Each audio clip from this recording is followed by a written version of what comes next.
지금부터 시작인 어떤 이야기. 하창수.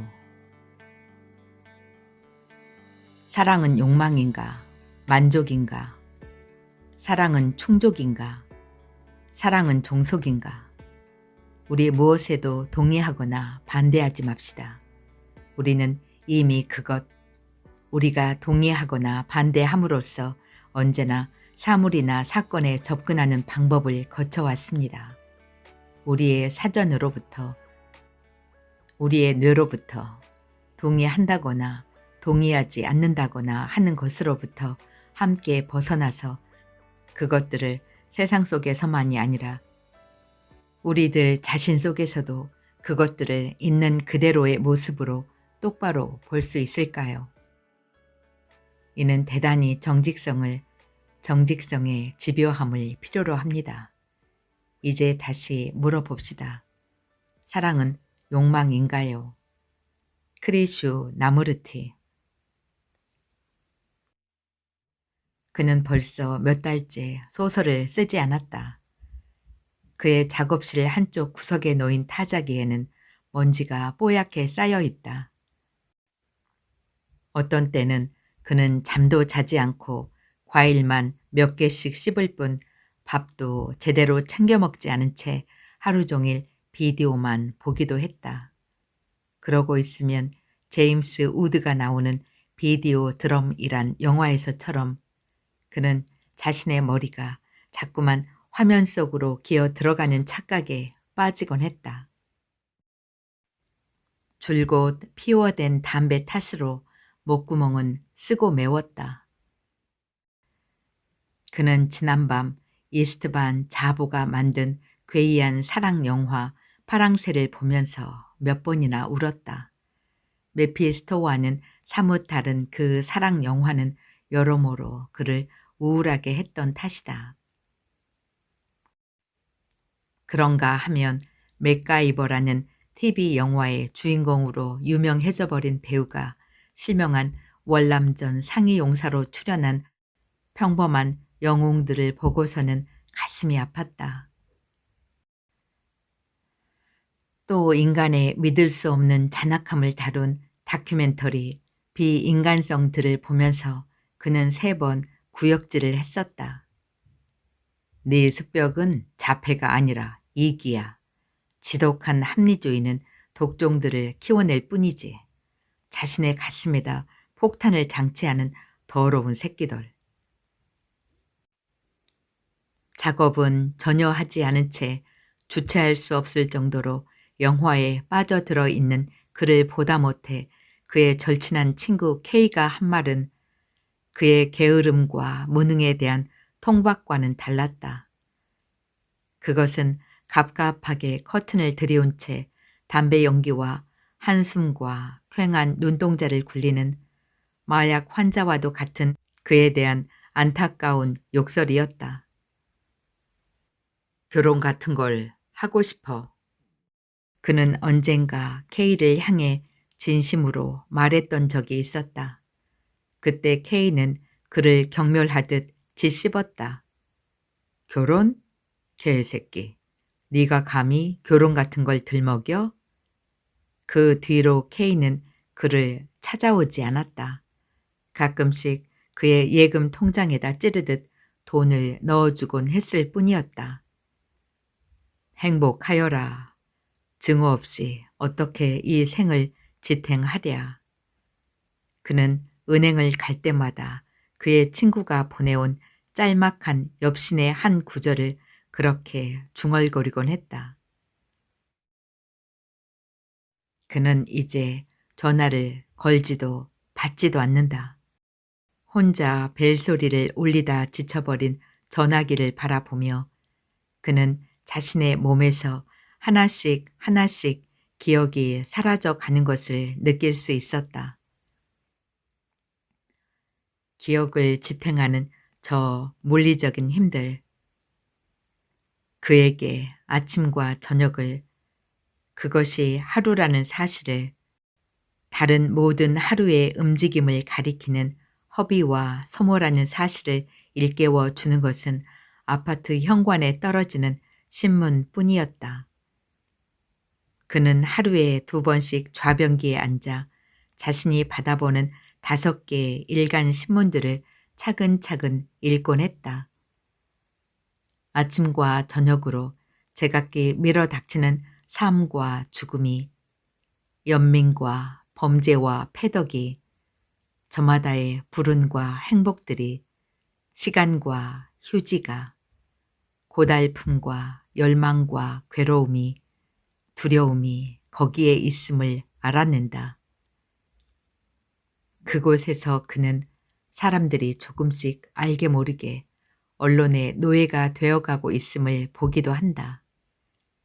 그것들이 규정해주는 사실을 믿고 따르는 것만이 노예와의 길의 전부는 아니었다. 누군가의 전원이 있어야 한다는 사실, 그것을 숙지하고 있지 않으면 불안하다고 느끼는 허황함 혹은 잘못된 인식, 주체할 수 없는 놀라움, 더러운 독법들, 그런 돌조각과 흙더미들로 그 길은 메워져 있었다. 아침과 저녁으로 집단화된 여론과 크고 작은 활자의 옷을 입은 채 모습을 드러낸 소문과 풍문들 중에 어느 하나를 골라 잡는 사람들의 청맹을 그는 매우 주관적으로 느낀다. 주관적이라는 독선을 기꺼이 인정하면서 그는 섬뜩하게 웃는다. 좌변기에 걸터앉은 그의 기묘한 웃음은 그 자체로 슬픈 울음인지 몰랐다. 그는 요즘 모든 종류의 문자화를 의심하고 있다. 삶과 죽음, 수치와 연민, 보람, 불륜, 쓰라림, 불안, 행복, 환멸. 이것들을 과연 어떤 식의 문자로 붙잡을 수 있을까 하는 물음이 그를 괴롭히고 있는 것이다. 그는 결국 자신의 소설까지 의심한다. 그러나 모든 생각들이, 모든 정신의 움직임들이 제각기의 정연한 문장으로 이루어져 나간다는 사실을 그는 잊지 않는다. 그것은 버팀목이었다. 그는 가끔씩 컴컴한 방바닥에 엎드려 약국집 여자에게 줄 시를 썼다. 그 여자는 어린 딸 하나를 데리고 혼자 산다. 사람은 최악의 희망까지 절망이라 말하지 않는다. 그대는 먼지 깔리는 약국 앞 도로를 바라보며 늦은 밤까지 약을 팔고 모든 사람들은 여전히 아프다. 나는 잠들지 못한다. 내 가슴은 별보다 더 아름답게 깨어있다.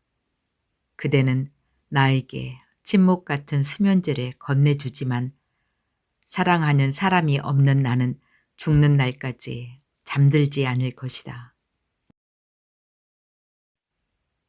갑자기 그는 12살 먹은 소년이 된 것 같았다.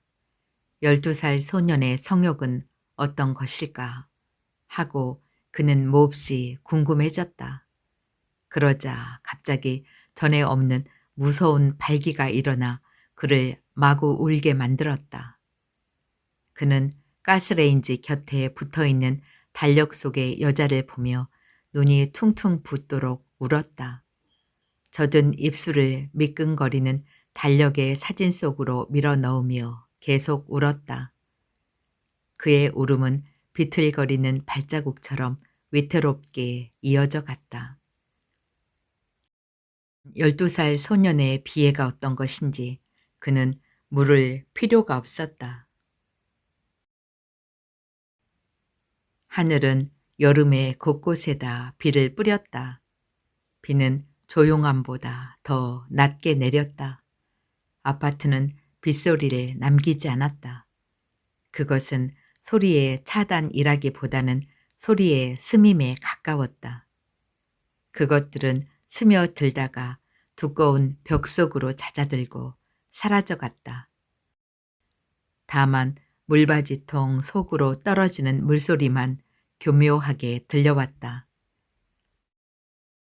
그는 6개월 전쯤 조그마한 이곳 아파트에다 작업실을 얻었다. 청탁받은 장편 소설을 쓰기 위해서였다. 계획한 대로 그는 단 한 달 만에 소설을 끝낼 수 있었다. 그는 기뻤지만 다시 외로웠다. 그는 기억으로 먹칠이 된 자신의 시간들에 대해 용서할 수 없었다. 그는 끊임없이 기억해야만 했다. 한 달 동안 그 매장된 기억들을 후벼 파낸 결과는 그를 지치게 했다. 그것은 마치 어떤 기묘한 만남을 위해 끝없이 기다려야 하는 사람의 심정과 같았다. 그러나 정작 그것은 기다림에 대한 설레임도 열망도 없는 도로였다. 전업을 염두에 두면서 그 모든 것을 이미 예감하고 있었을지 몰랐다. 장편을 끝내고 나서는 좀채 다른 소설을 쓸 수가 없었다. 소설이 싫었다. 장편을 쓰는 동안 미루어 두었던 영화 보기를 다시 끌어들였고 언제나 넓은 유리문에는 두꺼운 커튼이 드리워졌다. 비로소 물소리를 가려낼 수 있었다. 물바지통으로 떨어져 내리는 물소리들은 제각기 달랐다. 위층에서는 빈틈없이 물이 떨어졌다. 빨래를 하거나 청소를 하거나 목욕을 하거나 비가 내렸다. 그럴 때마다 물 내림통 속으로 서로 다른 물소리가 떨어져 내렸다.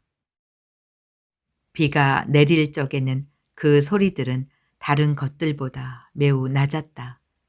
그 소리를 통해 그는 비가 내리는 걸 알 수 있었다. 이스라엘과 PLO의 소모전을 다룬 전시 지역의 목격자를 보고 있는데 전화벨이 울렸다.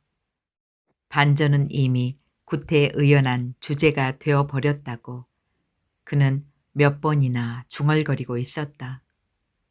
그러나 그것은 아직 충분한 설득력을 지니고 있다는 사실을 그는 부정하지 않았다. 전화벨은 오래도록 울었다. 한 10번쯤 더 그러다가 멎었다. 그는 기자 역을 맡은 주인공의 이름을 기억하기 위해 애썼다. 그 배우는 사슴 사냥꾼이라는 영화에서 러시안 룰렛에 빠져든 정신적 전상자를 극명하게 연기해내었던 사람임을 알고 있었지만 이름은 좀채 기억되질 않았다. 다시 전화벨이 울었다. 화면을 뒤로 돌려볼까도 생각했지만 그것은 마치 구역질을 참아내는 우둔한 짓거리 같지만 느껴졌다. 그는 그 배우의 이름을 기억하는 짓 따위는 포기했다. 오히려 전화를 받기로 마음을 먹었다. 벨소리는 끈질기게 계속되고 있었다.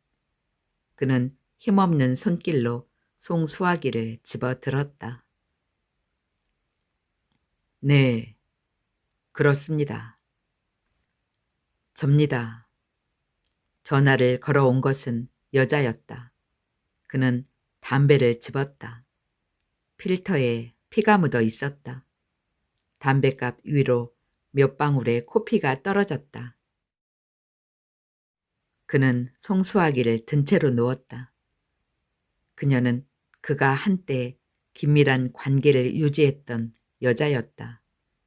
한때는 꿈속에서조차 그녀의 말소리에 웃음을 터뜨리곤 했었다. 그녀는 기발한 말투를 가지고 있었고 그것은 우스갯소리 이상이었다. 그러나 그를 주눅들게 한 것은 그 말투를 휘감고 있는 끈적함이었다.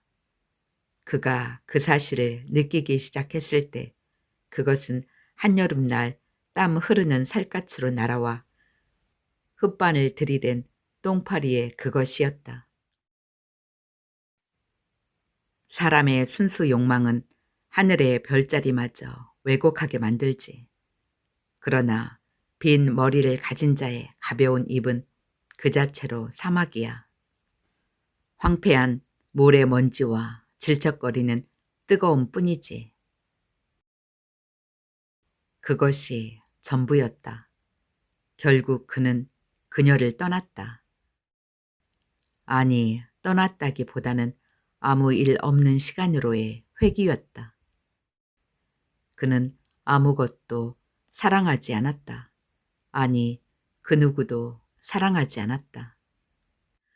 그는 수상기 속에서 번뜩거리며 움직이는 비디오 화면을 바라보며 비로소 남자 배우의 이름을 기억할 수 있었다. 크리스토프 워컨. 네? 뭐라고요? 라는 짧은 탄성 같은 목소리가 수화기 속에서 흘러나왔다. 그는 한숨을 쉬었다. 늘 전화를 그렇게 받는군요. 하나도 변하지 않았어. 거기도 비가 와요? 여긴 무섭게 내려요.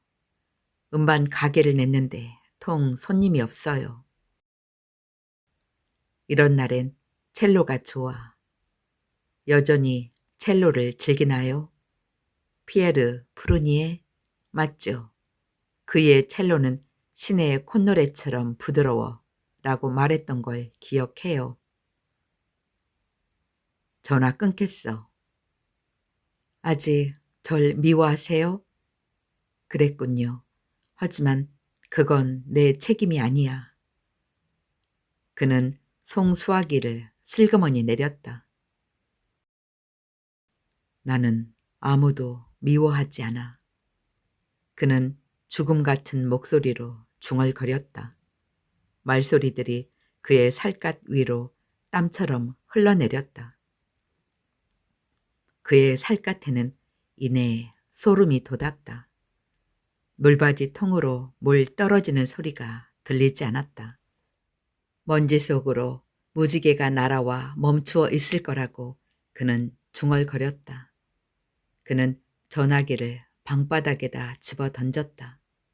그는 한 여자의 얼굴을 젖은 눈물 속에서 보았다. 그 여자는 너무 먼 곳에 있었고 어쩌면 다른 남자의 여인이 될지도 몰랐다. 그에게 있어 괴로운 것은 그 여자의 사랑이 아니라 그 여자에게로 쏟아지는 자신의 열망이었다. 그 열망은 어쩌면 늘 그에게 그랬던 것처럼 도로일지 모른다는 잡혀지지 않는 괴로움과 다르지 않았다. 그는 몸을 일으켜 세웠다. 끈적거리는 코피가 그의 흰 러닝 셔츠 위로 뚝뚝 떨어졌다.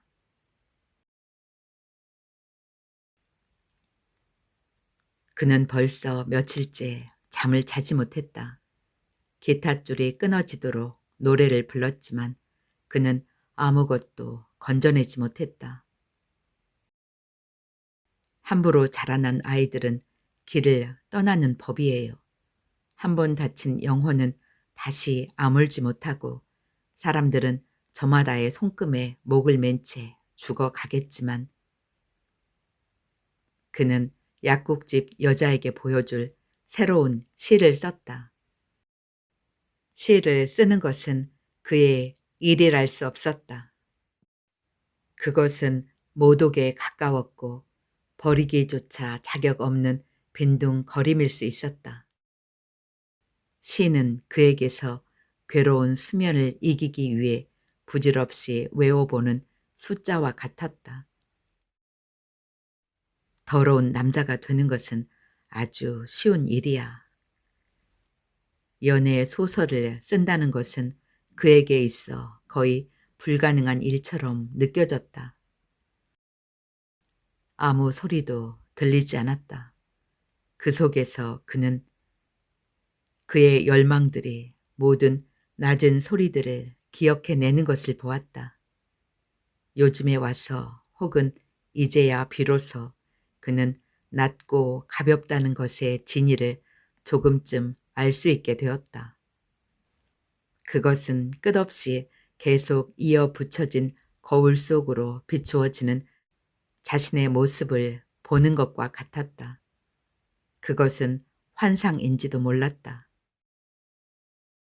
그가 터득하거나 가질 수 있는 실상은 대개 구체적인 근거에 묶여 있었지만 매우 추상적인 힘들을 교묘하게 지니고 있었다. 어렸을 때 아마도 소나기가 내리는 날을 기다려 목욕을 시켜주던 만누이를 가져본 적이 있는 남자들이라면 쉬이 가난과 사랑을 이야기하지는 않을 것이다. 그의 낮은 기억의 거울 속에는 뒷머리가 듬성듬성 빠져나간 문둥병 환자들이 아이들을 잡아다 독 속에 넣는다는 것이 실제로 그들에 의해 잡혀간 적이 있다고 전해들은 그에게 있어 기억과 경험이라는 굴 속의 어둠처럼 겹겹이 드러나 있다. 그러나 그것들은 그의 짧은 생애를 관통하여 한없이 낮고 은밀하게 스며 있어 잘 보이지 않았다. 사춘의 나이였을 때 거뭇하게 자라난 고간의 털이 흉하다며 다시는 소낙비에 그의 몸을 씻겨주지 못한 그 노인은 이제 그 나이에 아들을 가진 어머니가 되어 있고 그는 간혹 흉몽을 구실로 누이의 손길에 자신의 몸을 맡기곤 했다. 그것은 자신이 자신에게 가하는 현혹이면서도 자유에까지 이르지는 못한 불쾌한 만족이었다. 그러한 성적 환몽은 그 자체로 그의 사랑이 되어버렸다.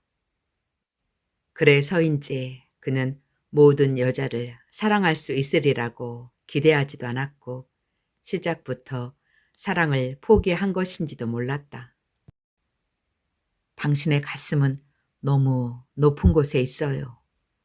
당신에겐 사랑을 위해 쓰여질 목적어가 없어요. 당신에겐 사랑이 이상일지 몰라도 그 이상을 실현해 나가는 건 사랑이 아니에요. 그런 말들을 들었을 뿐이었다.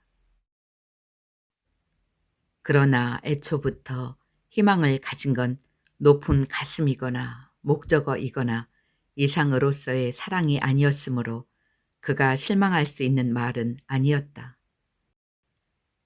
자신의 머릿속으로 그려내고 그것을 실현해내는 용이 주도한 사랑의 세계를 동경한다는 것은 그에게서 혐오였다.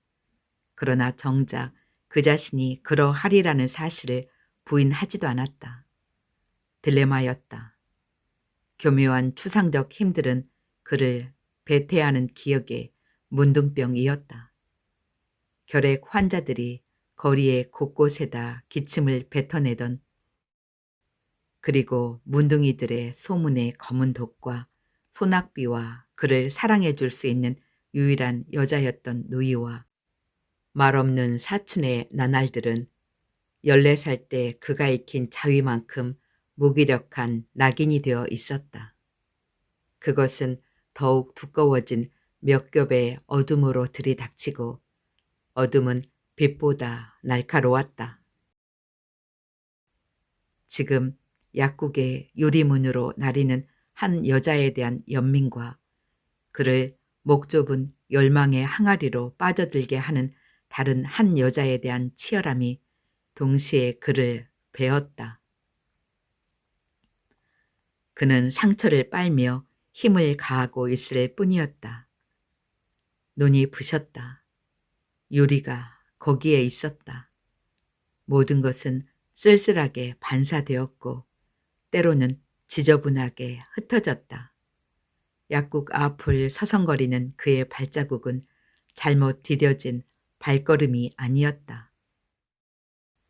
누군가 다 지나가는 길, 거기에 놓이는 숱한 발자국들, 푸르스름하게 돋아오르는 먼지들, 술꾼들의 무성한 노랫소리, 여인의 옷을 벗길 것 같은 어두움, 핏발처럼 붉은 인내. 거기에 유리가 놓여 있었다. 간혹 그는 아팠고 잠을 잘 자지 못했으며 약국은 가까운 곳에 있었다. 그리고 어떤 여자는 영혼의 길고 긴 손으로도 잡힐 것 같지 않은 먼 곳에 있었다. 다시 비가 내렸다. 그는 비디오를 보지 않았다. 오랜만에 커튼을 제치고 바깥 바람을 집안에다 허락했다. 아파트 앞 공터의 철조망 사이로 부서진 산들의 흙물이 흘러 내려와 있었다. 그는 방바닥에 흩어진 종이 뭉치를 아무렇게나 구겨 주머니에 찌른 채 일어섰다. 낡고 헐렁한 셔츠를 걸치고 반바지를 꿰어찬 그의 모습은 더 이상 어디로도 갈 수 없는 최후의 나그네와 같았다. 그는 아파트를 빠져나갔다. 비는 멎어 있었다. 그는 빈 도로를 가로질러 언덕을 내려갔다. 미군 부대 문관들이 그곳 여군들과 뜀박질을 하며 도로를 따라 저수지 쪽으로 내려가고 있었다. 흑인 여자의 가슴은 너무 커서 마치 그물 가방에 담긴 2개의 수박 같았다. 그것은 그녀의 몸으로부터 금세 굴러 떨어질 것만 같았다. 그러한 느낌은 일종의 성적 불안감이었다. 언덕은 길고 느리게 뻗어 있었다. 그는 장미가 흐드러지게 피어있는 집의 벽돌담을 천천히 걸어갔고 세탁소 앞에서 잠시 발길을 멈추었고 슈퍼마켓에 들어가 얼음 과자 2개를 샀다. 하나를 입속에 넣으며 그는 길 건너편 약국 안을 들여다보았다. 창 안으로 보이는 여자는 안경을 쓴 채 무언가를 열심히 보고 있었다. 캔디스 버겐을 닮았어요. 그런 농담은 싫군요. 그는 슈퍼마켓을 빠져나왔다. 버스가 와서 멎었다가 다시 떠났다. 뜨거운 대낮의 언덕길 위로 아직 마르지 않은 물기가 햇살을 쳐 올리고 있었다. 버스는 텅 빈 몸체를 뒤뚱거리며 언덕을 기어 올라갔다. 그는 한참 동안 약국 문 앞에서 여자를 보았다. 주머니에 찌른 손이 축축했다. 반대편 손에 들려진 얼음 과자는 완전히 녹아 있었다. 그는 그것을 쓰레기통에다 집어 던졌다. 유리문에 비친 그의 얼굴은 요령처럼 차가웠다. 그는 약국 문을 밀었다. 여자가 쳐다보았다. 그녀는 안경의 유리 아래 끼인 회색 먼지 사이로 그를 바라보고 있었다. 그는 여자의 안경 알을 보았다. 그 유리알 너머에 검은 우수와 불안을 비추어내는 또 하나의 렌즈가 있었다. 여자의 눈동자는 거의 죽어 있었다. 그것은 안과 겉의 분명한 질서였지만 실상과 인식 사이에 놓인 비열한 관계였다. 사랑하는 것과 그 사랑의 대상이 되는 것 사이에 놓인 말없음. 말이 관계하지 못하는 서로 다른 세계의 교통이었다. 입술을 빨아들이다가 상대의 가슴을 관통하여 등으로 빠져나오는 환상적인 애무의 장면이 그의 시야를 메웠다. 모자라고 거짓스러웠다. 그는 그것을 알 수 있었다. 캔디스 버겐을 닮았어요. 여자는 안경을 벗어 깨어질 듯 움켜쥐었다. 여자는 짧고 권태로운 웃음을 흘렸다. 29이라는 나이에 어울리는 모양을 그녀에게서는 도저히 찾을 수 없었다. 모든 것은 늙어 있었다. 뒷머리를 묶은 여자의 머리칼에는 놀랍게도 군데군데 흰머리가 꽂혀 있었다. 잠을 통 잘 수가 없어요. 몇 알이 더 있었으면 해요. 참 곤란하군요. 그러지 마시고 운동을 하시죠. 그런 약은 쉬 중독이 되는걸요. 담배를 많이 피우면 간이나 폐가 나빠지듯이. 여자는 눈물을 흘리듯 말한다. 그녀의 목소리는 마른 소금기만 남긴 채 녹아내렸다. 그는 자색 소파 깊숙이 허리를 묻으며 더 깊어지는 여자의 눈을 보았다. 페넬로페라는 여자가 있었대요. 전 언젠가 그녀를 소설로 써볼 작정인데 여자의 기다림을, 아니 사람의 기다림을 다 이해할 수 없어서 아직. 기다림을 다 알면 기다림을 이야기할 필요가 있을까요? 아, 그러나 이해한다는 건 아는 것과 다르다. 그는 얼굴을 돌려 요리문 밖을 내다보았다. 사람들은 화장품 가게 앞을 지나 새로 난 약국으로 갔다. 뜰이 깊은 약국집 앞에는 철쭉 빛깔의 붉은 꽃들이 피고 있었다. 노란 옷을 입은 아이가 와서 감기약을 지어갔다. 그는 담배를 피웠고 버스를 기다리는 사람들을 보았다. 예비 군복을 입은 청년이 끝없이 동전을 손가락으로 굴리고 있었다. 그 청년은 햇살을 만들고 남김없이 부서뜨렸다. 며칠 전에 서울을 갔다 왔어요. 예쁜 여자를 만났었지요. 전번 소설을 읽었어요. 여자는 눈을 피했다. 아이는 미술 학원에 갔나 봐요. 할아버지를 따라 바닷가에 갔어요. 여자는 보던 책을 그제야 덮었다. 프로스트의 소설이었다. 갑자기 시간을 모두 잃어버린 것 같은 느낌에 휩싸였다. 그는 눈을 감았다가 떴다. 눈이 아렸다. 제가 처음 와서 무얼 사간 줄 아세요? 바퀴벌레 집이었죠. 제가 사는 아파트엔 바퀴벌레가 많아요. 그리곤 숙변을 없애는 약이 있느냐고 물었더랬죠. 우린 오래 이야기를 했던 것 같아요. 한없이 길고 긴 약 얘기를 말이죠. 소화제를 햇빛에 두면 독약이 된다는 얘기도 생각나는군요. 그래서 갈색병에 보관한다는 것도. 함부로 자라난 아이들은 길을 떠나는 법이라고 했었죠. 제가 그때 그런 말을 했던가요? 전 그 말을 들었을 때 사람들이 왜 죽어가는지를 알 것 같았어요. 죽음은 떠나는 것일까요? 전 그렇게 믿어요. 다시 돌아오는 것을 기약하지 못하는 것은 더 이상 안타까운 일이 아니죠. 다만 남은 사람들의 기억이 고단하고 지치고 외로울 뿐. 여자와 그는 낮게 웃었다. 그는 소파에서 일어나 여자 앞으로 걸어갔다. 그는 손을 벌려 여자 앞에 보였다. 곤란해요.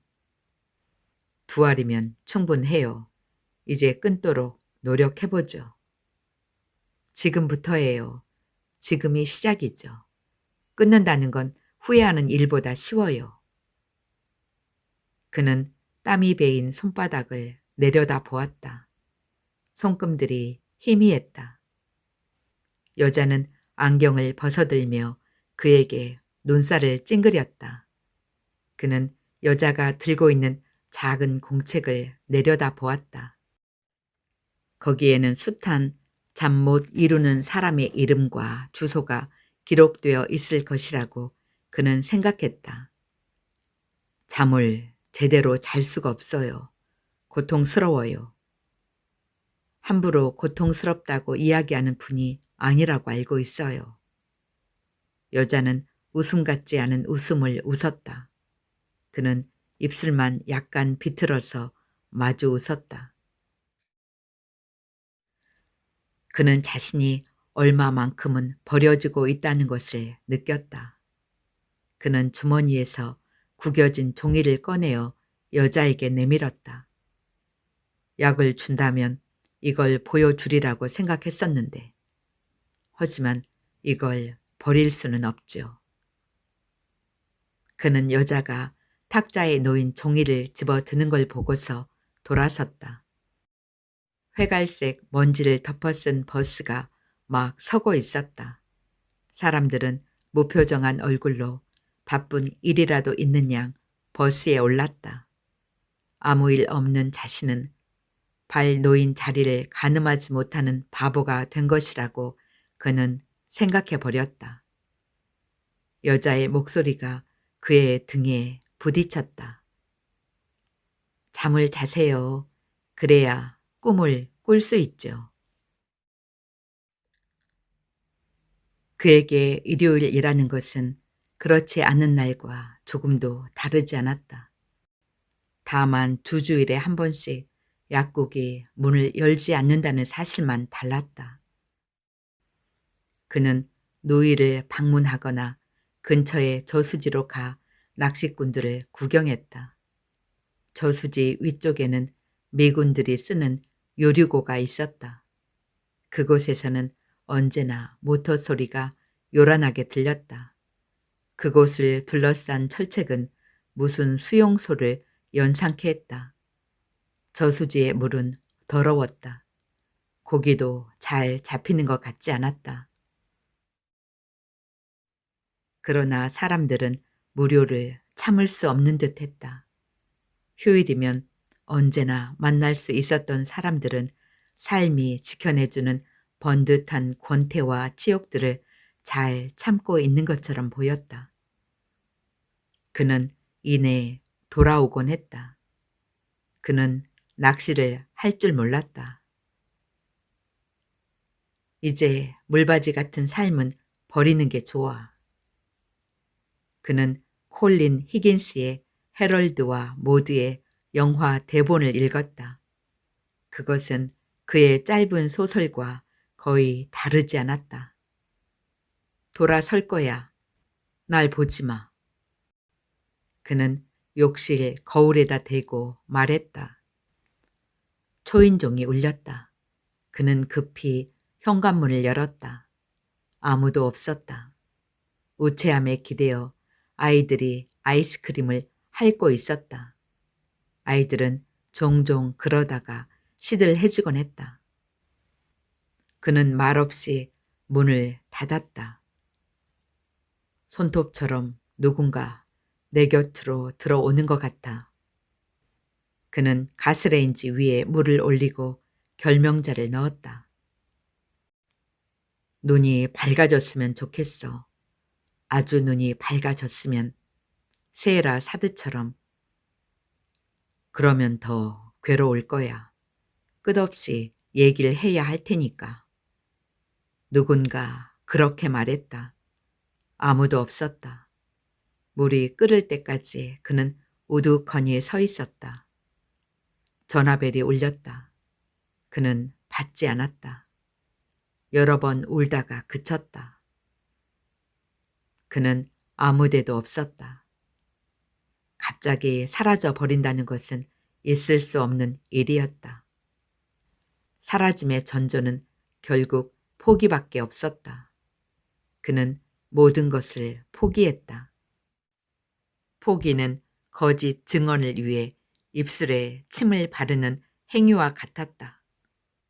이런 식으로 산다는 것을 안다면 너의 죽음이 아주 빠르다는 걸 눈치채지 못할 사람이 누가 있을까? 왜 그럴까? 죽음은 왜 빠르지? 넌 너무 소모적이야. 내겐 생산적이라는 말을 가져다 붙일 수가 없어. 그런 유물론에 질렸어.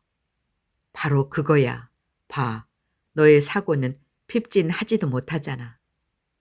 내겐 수백 개의 영혼이 있어. 그건 한꺼번에 사라질 거야. 바깥이 얼마나 맑고 화창한지를 알 필요가 있을까? 문을 닫으면 바람 소리가 더 거칠어지지. 넌 그걸 듣고 바람만 생각해 왔어. 도대체 그게 무슨 이익을 가져다 주었지? 넌 그걸 가지고 더 많은 영혼을 가진 거라고 착각했을 뿐이야.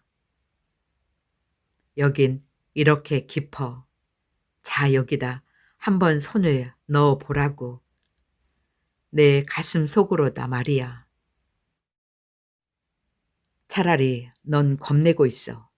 우리가 거기다 손 따위를 집어 넣으리라고 생각해? 그건 가능성과는 너무 달라. 내 얘기를 전적으로 부정할 수 있는 건 없어. 더구나 함부로 그렇게 하지도 않고 몸뚱아리의 움직임만으로 가슴을 부인하는 건 죄악이야. 철저한 증물이지. 도대체 네가 무엇을 움직여왔지? 네가 움직일 수 있는 몸뚱이는 어디에 있지? 네가 가슴을 내밀 때 그건 네가 똥덩어리처럼 여겼던 육체와 무관했을까? 나는 그런 관계를 얘기한 게 아니야.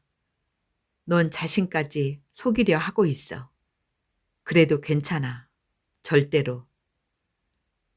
그는 집안이 자꾸 졸아드는 것을 느꼈다. 그는 가스레인지에 불을 끄고 뜨거운 차를 컵에 따르어 텔레비전 앞에 앉았다. 물받이 통으로 끊임없이 물 떨어지는 소리가 들려왔다. 누군가 빨래를 할 것이었다.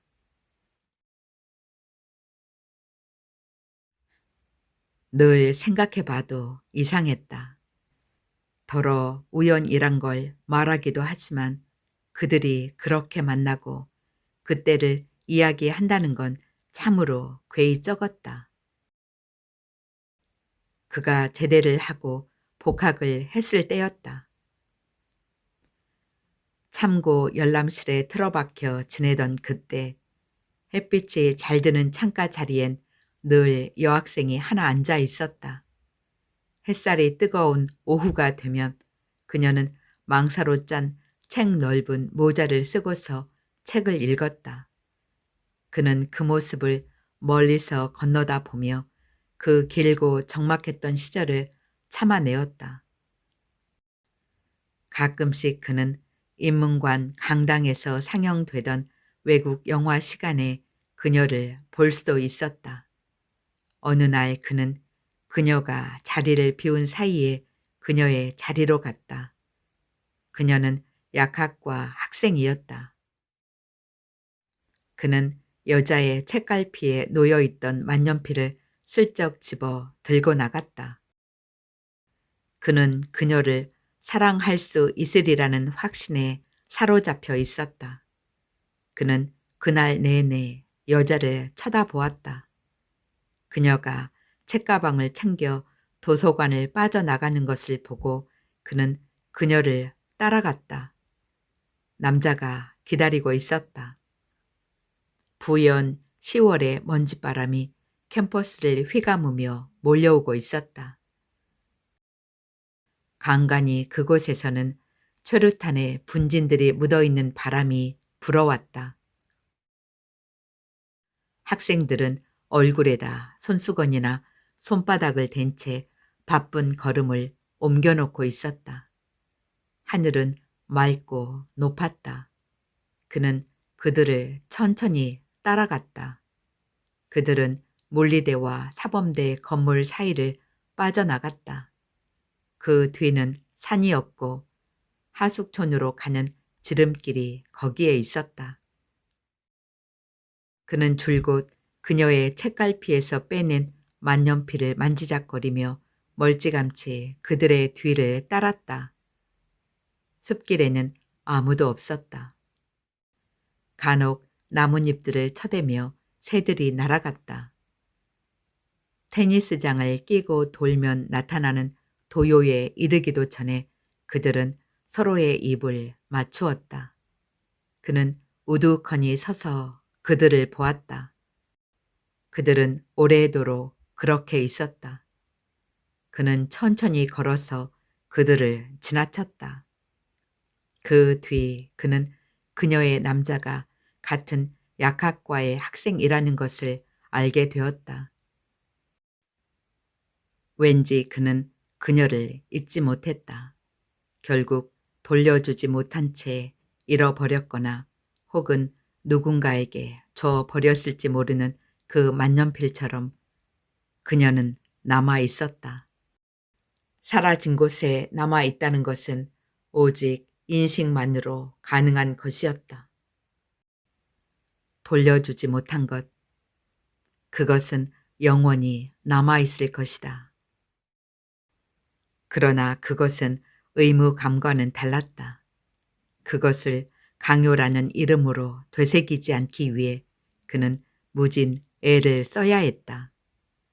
여자는 그 남자와 결혼을 했고 남자의 고향으로 내려와 함께 약국을 냈고 계집아이 하나를 낳았고 어느 날 밤 약국에 침입한 강도들에 의해 그녀의 남편이 살해되었고 그가 낙향을 하고 우연히도 그녀의 약국에 있는 부근에다 작업실을 냈고 그 아파트에는 바퀴벌레가 많았고 바퀴벌레 집을 사기 위해 약국에 들른 그는 그녀를 알아보았고 그녀의 모든 정황을 알게 되었고 가끔씩 수면제를 사기 위해 그녀를 찾았고 그녀는 그의 소설을 읽었고 그는 그녀에게 보여주기 위해 시를 썼고 무의미했고 사랑하지 않는다는 사실을 확인했고 사랑할 수 없다는 것도 알게 되었고 모든 우연은 죽음까지 감당하리라는 생각을 하게 했고 그는 지금 먼 곳에 있는 어떤 여자를 생각했고 그녀에게 다가가기 위해 약국집 출입을 끊어야겠다고 다짐했다. 그는 어느 날 밤 먼 곳에 있는 여자에게 편지를 썼다. 그 편지는 길고 긴 서두로만 이루어진 눈물의 연서였다. 그것을 받은 여자는 행복하리라고 그는 확신했다.